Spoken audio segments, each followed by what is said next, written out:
नमस्कार सम्पूर्ण विद्यार्थी भाइ बहिनीहरूलाई मेरो युट्युब च्यानलमा स्वागत छ। आज मैले केही सर्ट क्वेसन आन्सरहरू लिएर आएको छु जो कि हाम्रो क्लास 11th को लागि रिफ्लेक्सन अफ लाइट सँग रिलेटेड रहेको छ। अप्टिक्स भन्ने युनिटमा जुन पहिलो पार्ट हाम्रो रहेको छ रिफ्लेक्सन अफ लाइट सँग रिलेटेड भएर मैले केही सर्ट क्वेसन्सहरू लिएर आएको छु। पहिलो नम्बर क्वेसन यस किसिमको रहेको छ। Why are convex mirror used in the car for the rear view? Convex मिररहरू कारमा त्यो पछाडिको चाहिने भेहिकलहरू हेर्नको लागि जुन गाडीहरूमा राखिएको हुन्छ नि रियर भ्यू मिरर भनेर, त्यो चाहिँ कन्भेक्स मिरर हुन्छ किन भनेको क्वेसनले। किन त भन्दाखेरि कन्भेक्स मिररले तपाईलाई जहिले पनि सानो इमेज दिन्छ। Convex image forms diminished image. यसको ठुलो इमेज देखाउँदैन कि सानो इमेज देखाउँछ। सानो इमेज देखाउने भएको हुनाले यसले पछाडितिरको एरिया चाहिँ वाइडर एरिया कभर गर्न सक्ने भयो नि त, धेरै एरिया कभर गर्न सक्ने भयो। तपाईहरुले त्यो कारको त्यो सिसामा हेर्दाखेरि पछाडि रहेका कैयौं गाडीहरू तपाईहरु देख्न सक्नुहुन्छ। रोडमा ट्राफिक कस्तो छ त्यो देख्न सक्नुहुन्छ। पछाडिबाट के आउँदैछ के जाँदैछ भनेर पनि देख्न सक्नुहुन्छ। त्यही भएर convex mirror are used as rear view mirrors हैन इन अटोमोबाइल्स। कारमा मात्र हैन, अरु जुनसुकैमा तपाईको मोटरसाइकल या ट्रक बस अरु जुनसुकैमा पनि है, to see the traffic at the back side भनेको पछाडितिर हुने जो गाडीहरूको आवागमन छ, ट्राफिक छ हो, त्यसलाई हामी हेर्न सक्छौं। दे प्रोभाइड लार्जर अथवा wider range of the view although images are diminished. Images त पक्कै पनि सानो हुन्छ हैन, किनभने त्यो कारहरू गाडीहरू त्यत्रा ठुलठुला हुन्छन्, त्यो मिररमा त सानो देखिन्छ, तर पनि त्यसले तपाईको एरिया वाइडर एरिया कभर गर्ने भएको हुनाले चाहिँ त्यसले चाहिँ अलिकति हामीलाई सजिलो गर्ने भयो नि त हैन। त्यही भएर चाहिँ हामीलाई कन्भेक्स मिररहरू प्रयोग गरिन्छन्। ओके, र यसमा मैले सर्ट क्वेसन्सहरू प्राय तपाईलाई ओल्ड इज गोल्ड भित्रकै सर्ट क्वेसन्सहरू रहेका छन्। यी सबै सर्ट क्वेसन्सहरू पुराना एक्जाममा सोधिएका क्वेसन्सहरू नै रहेका छन्। अब एउटा क्वेसन यस्तो पनि रहेको छ, trace the position of image formed by a concave mirror when real object is placed at a distance less than its focal length भनेर भनेको छ। यसमा तपाईले ट्रेस मात्रै गर्नुपर्ने छ, बनाउनु मात्रै पर्ने छ। यो ब्लू कलरले तपाईले बनाएको देख्नुहुन्छ। मैले एकदम नर्मल स्केच गरेको, योभन्दा अझै राम्रो तपाईले बुकहरुबाट हेरेर पनि बनाउन सक्नुहुन्छ। यो चाहिँ हाम्रो तपाईलाई थाहा छ this is the concave mirror. त्यसको लागि पी भनेको पोल हो, यतापट्टि यो यस्तो यस्तो डट डट गरेको वाला चाहिँ सिल्भरिङ भनेको हो, बाहिरपट्टि सिल्भरिङ भएको छ। यो पी भनेको चाहिँ तपाईको पोल अफ द मिरर अर्थात यो मिररको सेन्टर भनेर बुझिन्छ यसलाई। र यसको लागि एफ भनेको चाहिँ तपाईको प्रिन्सिपल फोकस हो र सी भनेको सेन्टर अफ कर्वेचर हो। र अहिलेको लागि हामीले अब्जेक्टलाई यसको फोकल लेन्थ भन्दा कम डिस्टेन्समा राखेका छौं भने फोकस भन्दा पनि यतापट्टि राख्नु पर्यो। अब्जेक्टलाई यतापट्टि राख्दाखेरि हेर्नुस् है, एबी भनेको अब्जेक्ट हो र यताबाट लाइट गयो, यो रिफ्लेक्ट भयो, यतापट्टिबाट रिफ्लेक्ट भयो र अर्को लाइट रे पनि यहाँ ठोक्किएर तपाईको रिफ्लेक्ट भयो है। यतापट्टि रिफ्लेक्टको एउटा यहाँनेर एउटा सिम्बल बनाउनु पर्ने, यो त्यति भएको छैन, एकछिन यहाँनेर तपाईहरु बुझ्नु होला। यतापट्टि रिफ्लेक्टेड भएको जस्तै यो रेको लागि हामीले रिफ्लेक्टेड भएको देखाएका छौं, यसमा पनि रिफ्लेक्टेड भएको एउटा एरो देखाइदिनु होला। किनभने अप्टिक्समा एरोहरूको एकदमै धेरै महत्त्व रहेको छ। यो एरोहरूको एकदमै ख्याल गर्नु होला, मेरो यसमा छुटेछ। र अब तपाईहरुको जुन इमेज बन्दैछ यो यतापट्टिको यो चाहिँ यतापट्टि गएर इन दुईटाको इन्टरसेक्सन चाहिँ नै मानौ यतापट्टि होला भनेर हामीले सपोजिसन गर्यौं, हामीले कन्सिडर गर्यौं। त्यो भनेको कस्तो हो त भन्दाखेरि भर्चुअल इमेज हो नि त। तपाईहरुको डट डट डट डट गरेर जुन हामीले यो पनि तपाईको डट डट गरेर बनाएको छ भनेको मतलब के हो त भन्दा यो रियलमा यिनीहरुको इन्टरसेक्सन भएको होइन, हामीले एउटा मानेको हो, एउटा एज्युम्सन गर्दाखेरि यिनीहरु यहाँ गएर काटेलान् भनेर हामीले एज्युम गरेको हुनाले तिनलाई चाहिँ हामीले भर्चुअल भनेर भन्छौं। त्यही भएर ए ड्याश बी ड्याश भन्ने जुन तपाईको इमेज बन्यो त्यो चाहिँ ओब्भियसली कस्तो देखियो त भन्दाखेरि भर्चुअल इमेज हो र इरेक्ट इमेज भन्छ यसलाई, किनभने यो पनि माथितिर नै छ। यसको पनि यो अब्जेक्टको पनि एरोलाई यसो माथितिर देखाउनु होला।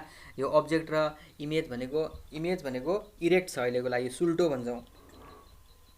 नेपालीहरुमा तपाईहरुले पढ्नु भयो होला नेपालीमा पढ्दाखेरि सुल्टो उल्टो भनेर पढ्नुहुन्छ यस्तोलाई सुल्टो भनिन्छ र म्याग्निफिकेसन बढी छ यसको भन्दा अब्जेक्टको भन्दा यसको साइज बढी छ हैन लार्जर इन साइज भनौं न अथवा म्याग्निफाइड भनेर भन्न सक्नुहुन्छ र नेचर भनेको चाहिँ यसको भर्चुअल इमेज हो भर्चुअल इरेक्ट अनि त्यसपछि चाहिँ तपाईको यो यो म्याग्निफाइड भनेर भन्नुहुन्छ है यस्तोलाई ओके म अब नेक्स्ट क्वेशनतिर गए क्वेशनले हामीलाई के सोधेको छ हेर्नु होला है क्वेशनले के सोधेको छ भने spherical mirror is immersed in water will it's focal length change spherical mirror भनेको तपाईको कन्केभ मिरर और कन्भेक्स मिरर भन्न खोजेको कन्केभ और कन्भेक्स मिररलाई तपाईले पानीमा डुबाइदिनु भयो भने पानीमा इमर्स गर्दिनु भयो भने के त्यो मिररको फोकल लेन्थ चेन्ज होला त भनेर सोधेको छ फोकल लेन्थ चेन्ज हुँदैन किनभने हामीसँग एउटा रिलेटेड जुन मिरर फर्मुला छ त्यो मिरर फर्मुलाले हामीलाई के भन्छ तपाईहरु देख्न सक्नुहुन्छ यहाँको फर्मुला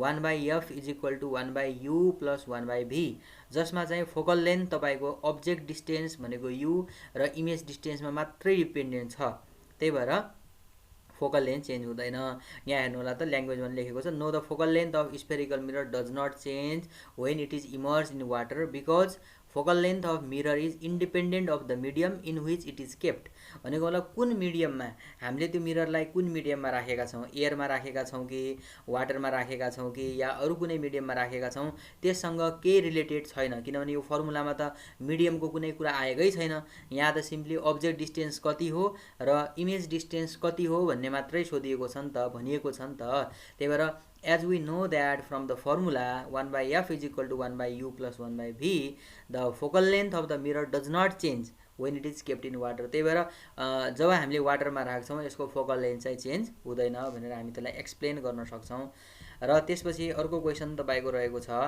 हेर्नु होला तपाईहरुको कस्तो हुन्छ भने which type of mirror will you suggest for shaving or makeup purpose why shaving भनेको दाढीहरु बनाउने अथवा मेकअपहरु गर्ने लेडीजहरुले जो मेकअपहरु गर्नुहुन्छ फेसको जो मेकअप गर्नुहुन्छ त्यसको लागि चाहिँ कन्केभ मिरर चाहिँ हामी सजेस्ट गर्छौं उले सोधेको कुन मिरर सजेस्ट गर्छौ भनेको छ हामीले कन्केभ मिरर सजेस्ट गर्ने भन्छौं किनभने फर सेभिङ और makeup purpose I suggest concave mirror when a concave mirror is used for this purpose our face अथवा हाम्रो फेस भनेको त अब्जेक्ट जस्तो भयो नि त त्यो अब्जेक्ट चाहिँ लाई between focus and the optical centre भनेको पोल र फोकसको बीचमा पर्न जान्छ अब्जेक्ट जसले गर्दाखेरि एकदमै लार्ज इनलार्ज र भर्चुअल इमेज बन्न जान्छ जो अघिको पनि हामीले क्वेशन नम्बर 2 मा जो स्केच देखायौ नि कन्केभ मिररको जो इरेक्ट इमेज बन्छ भन्ने भन्यौ त्यही भएर यहाँ पनि इरेक्ट इमेज बन्छ भर्चुअल इमेज बन्छ र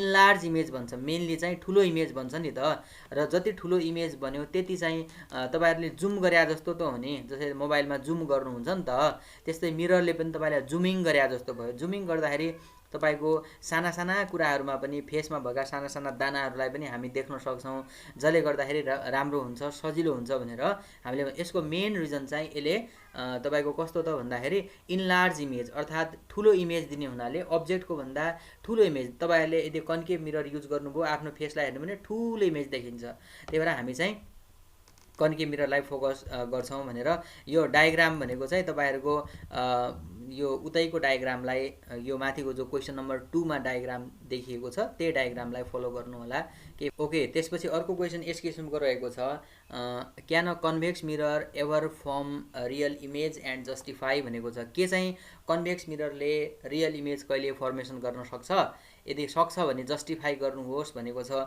साधारणतया हामी के भन्छौं भने कन्भेक्स मिररले जहिले पनि भर्चुअल इमेज नै फर्मेसन गर्छ तर कुन केसमा यसले रियल इमेज फर्मेसन गर्न सक्छ भन्दाखेरि एउटा यहाँनेर पहिला यहाँनेर हेर्नु होला एउटा डायग्राम छ यो हेर्नु होला यसमा के भनिएको छ यो हाम्रो कन्भेक्स मिरर भयो यताबाट एउटा लाइट इन्सिडेन्ट भयो एउटा यताबाट अर्को लाइट इन्सिडेन्ट भयो भने अब यहाँबाट यो रिफ्लेक्ट हुन्छ यहाँबाट पनि यो पनि रिफ्लेक्ट हुन्छ र यहाँनेर इन्टरसेक्सन हुन्छ त्यही भएर यहाँ चाहिँ हाम्रो रिफ्लेक्टेड रेहरुको रियल इन्टरसेक्सन भयो नि त जुन रिफ्लेक्टेड लाइट रेहरु छन् तिनीहरुको एक्चुअल इन्टरसेक्सन भएको हुनाले त्यसलाई चाहिँ हामीले के भन्छौं त रियल इमेज भन्छौं त्यस्तोलाई हैन त्यही भएर अहिले चाहिँ इमेज चाहिँ हाम्रो रियल फर्मेसन भयो तर हामीसँग अब्जेक्ट कहाँ छ वी डोन्ट नो अब्जेक्ट भनेको अब कहाँबाट लाइट आएको होला त भनेर हामीले एज्युम्सन गर्न थाल्यौँ भने यसको डट डट डट डट गरेर बनायो भने ओहो यहाँबाट ओबाट हामीले मान्न सक्छौँ। त्यही भएर हामी के सपोज गर्न सक्छौँ भने यसको चाहिने अब्जेक्ट चाहिँ कस्तो होला त भनेर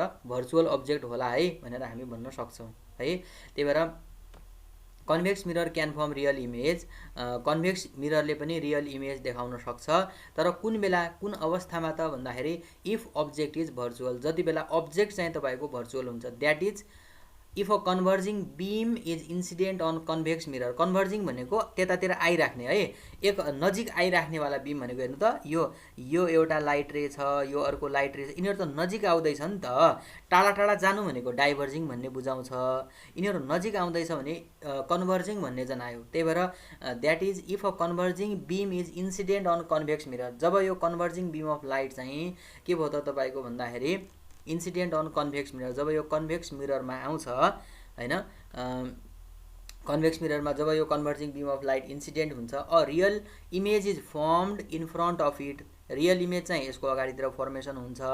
in such a way that in such case भनौँ न, in such case object distance is less than the focal length भनिएको छ। तर यस्तो बेला चाहिँ यो अब्जेक्ट डिस्टेन्स जुन हुन्छ, पोलबाट अब्जेक्टसम्मको जुन डिस्टेन्स हुन्छ, यो चाहिँ फोकल लेन्थभन्दा पक्कै पनि कम हुन्छ भनेर हामी भन्छौँ है। यो कुरालाई पनि ध्यान दिएर हेर्नु होला। ओके, सो अब हामी अर्कोमा जाउँ।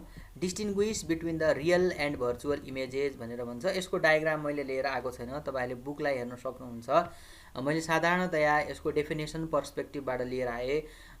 रियल इमेज भनेको चाहिँ इमेजलाई हामी त्यो बेला रियल भन्छौँ त्यति बेला जति बेला चाहिँ लाइट रेहरूको रियल इन्टरसेक्सन हुन्छ। जस्तो कि the image is said to be real, इमेजलाई हामी रियल त्यो बेला भन्छौँ if it is formed by the actual intersection of the reflected or refracted rays, भनेको जति बेला रिफ्लेक्टेड अथवा रिफ्र्याक्टेड जेसुकै भन्नुहोस्, प्राय अब हामी रिफ्लेक्सन अफ लाइटमा रिफ्लेक्टेड लाइट रेकै कुरा गर्छौँ।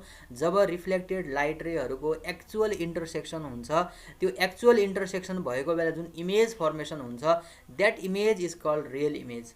र त्यसलाई हामी के भन्न सक्छौँ भने they can be received in the screen हैन, त्यो रियल इमेजलाई हामीले स्क्रिनमा रिसिभ गर्न सक्छौँ। अथवा रियल इमेजहरू जहिले पनि हाम्रो इन्भर्टेड हुन्छ, उल्टो हुन्छ with respect to the object, अब्जेक्टको रिस्पेक्टमा यिनीहरू प्राय के हुन्छ त उल्टो नेचरको हुन्छ हैन, इन्भर्टेड हुन्छ भनेर भन्छौँ। जबकि भर्चुअल भनेको के त भन्दाखेरि the image is said to be virtual if it is formed by the virtual intersection of the reflected or refracted rays. तर इमेजलाई हामी भर्चुअल इमेज भन्छौँ कति बेला भर्चुअल इमेज भन्छौँ भने if it is formed by the virtual intersection of the reflected or refracted rays, भनेको मतलब जुन हाम्रो रिफ्लेक्टेड रेजहरू छ त्यो रियालिटीमा इन्टरसेक्सन भएको छैन कि त्यो अब भर्चुअल्ली भएको छ भनेर भन्छौँ हैन। हामीले भर्चुअल इमेज बनाउने तरिका थाहा छ। अब हामी यहाँनिर के भन्न सक्छौँ भने they can not be received in the screen, त्यसलाई हामीले स्क्रिनमा रिसिभ गर्न सक्दैनौँ। र प्राय जस्तो अथवा जेनरली भर्चुअल इमेजेसहरू इरेक्ट हुन्छ, इरेक्ट भनेको सुल्टो हुन्छ। कसको रिस्पेक्टमा त भन्दाखेरि अब्जेक्टको रिस्पेक्टमा यिनीहरू चाहिँ सुल्टो हुन्छ भनेर हामी भन्छौँ। यसरी दुईवटा तिनवटा डिफ्रेन्सहरू तपाईँले लेख्न सक्नुहुन्छ। अब म नेक्स्ट क्वेसनतिर गएँ। क्वेसनले हामीलाई के चाहिँ भनेको छ भने spherical mirror is cut in half horizontally, कुनै एउटा कन्केभ मिरर या कुनै कन्भेक्स मिरर, स्फेरिकल मिरर भने त्यो बुझ्नु होला, आइदर कन्केभ मिरर और कन्भेक्स मिरर, त्यसलाई बिचबाट आधा आधा गरिदिनु, त्यसलाई आधा टुक्राइदिनु हैन। अब त्यसलाई दुईवटा टुक्रामा जस्तै कहिलेकाहीँ हाम्रो घरहरूमा पनि त ऐनाहरू फुट्छन् त। एउटा ऐना भनेको त हाम्रो घरमा प्रयोग हुने ऐना भनेको त प्लेन मिरर हो, त्यो चाहिँ टुट्दाखेरि दुईवटा टुक्रा हुन्छ नि त। हो त्यसै गरी अहिलेको लागि तपाईँको कन्केभ मिरर या कन्भेक्स मिरर कुनै बिचैबाट तपाईँको होरिजेन्टली त्यसलाई काटौँ, दुईवटा टुक्रा बनायौँ भने will an image be formed by the bottom half of the mirror, के त्यसको चाहिँ अर्को पार्ट, दुईवटा पार्ट भयो नि त, एउटा अप्पर पार्ट एउटा बटम पार्ट भनेको दुईवटा पार्टमा टुक्रिन्छ त्यो, के त्यो बटम पार्टले इमेज फर्मेसन गर्छ त भन्छ। अभियसली गर्छ, किन फर्मेसन नगर्नु, किनभने जुन मिररको प्रोपर्टी हुन्छ त्यो मिररको प्रोपर्टी त यसले लस गर्ने होइन नि त। जस्तै हाम्रो घरहरूमा पनि जुन प्लेन मिरर हुन्छ त्यो फुट्दाखेरि त जो फुटेका साना साना टुक्रा हुन्छन् तिनले पनि त इमेजहरू त देखाइरहेको हुन्छ। त्यही भएर हामी के भन्न सक्छौँ भने होइन, spherical mirror is cut in half horizontally, pole चाहिँ ओभियसली अब किनभने जो अर्को सानो टुक्रा हाम्रो बन्ला त्यो अर्को सानो टुक्राको पोल त अघि जो ठुलोवाला मिरर थियो त्यसकै पोलको मानेर त हुने कुरा भएन। किनभने पोल भनेको सामान्यतया हामी के बुझ्छौँ भने कुनै पनि मिररको एउटा सेन्टरलाई बुझ्छौँ। त्यही भएर पोल त पक्कै पनि सर्ने भयो। अब किनभने बटम पार्ट भनेपछि पोल पनि तलपट्टि सर्ला हैन। Downer the image of an object can be formed by the bottom part of the mirror but the intensity obviously low. Intensity त्यसको इन्टेन्सिटी चाहिँ ओभियसली कम होला, तर चाहिँ अफकोर्स फर्मेसन चाहिँ इमेज पनि यसले फर्मेसन गर्छ हामी भन्न सक्छौँ। र त्यसपछि फाइनल्ली गएर एउटा यो क्वेसन पनि हामीलाई सोधिएको छ, spherical mirror may behave as a plane mirror at a special case explain भन्छ। स्फेरिकल मिररले प्लेन मिररको जस्तो स्पेसल केस कुन बेला देखाउन सक्छ भने अब हामीलाई थाहा छ भने फोकल लेन्थ चाहिँ इन्फिनिटी हुनुपर्छ प्लेन मिररको लागि। र जस्तै अब हामीलाई यो तपाईहरुलाई थाहा छ जस्तो कि focal length is equal to r/2 भनेर हामीले यो डिराइभ गरेका छौँ नि त। रेडियस अफ कर्वेचर कर्भड मिररमा फोकल लेन्थ र रेडियस अफ कर्वेचरको रिलेसन भनेको f is equal to r/2 हुन्छ। त्यही भएर यदि चाहिँ हाम्रो यदि r इन्फाइनाइट भइदियो भने त्यो बेला फोकल लेन्थ पनि के भइदिन्छ त इन्फाइनाइट भइदिन्छ। r इन्फाइनाइट हुनको लागि के हुनु पर्यो त भन्दा जुन तपाईको कर्भड मिरर छ त्यसको एपर्चर एकदम एपर्चर भनेको त्यसको कर्भडनेस हुन्छ नि त्यो एकदमै सानो हुनु पर्यो हैन, एकदमै कम हुनु पर्यो। र जसले गर्दाखेरि तपाईको रेडियस त्यसको चाहिँ एकदमै इन्फाइनाइट हुन जान्छ। तपाईहरु यति रेडियस भनेर भन्नै सक्नुहुन्न।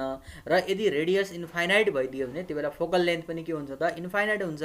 र फोकल लेन्थ इन्फाइनाइट हुनु भनेकै यो कसको केस हो त प्लेन मिररको केस हो। त्यही भएर स्फेरिकल मिरर पनि प्लेन मिरर बन्न सक्छ। कुन बेला त भन्दाखेरि यदि यसको एपर्चर कम भयो भने हामी चाहिँ यसको रेडियस अफ कर्वेचर चाहिँ इन्फाइनाइट हुन्छ भन्छौँ। र त्यसले गर्दाखेरि यसको फोकल लेन्थ पनि इन्फाइनाइट हुन्छ। फोकल लेन्थ इन्फाइनाइट हुनु भनेको प्लेन मिररको कन्डिसन हो। सो यसरी मैले यसमा तपाईहरुलाई सर्फेसली रिफ्लेक्सन अफ लाइटसँग रिलेटेड केही सर्ट क्वेसन्सहरुको बारेमा डिस्कसन गराएँ। सो अहिलेसम्म भिडियो हेरिदिनु भयो त्यसको लागि धन्यवाद। Thank you very much.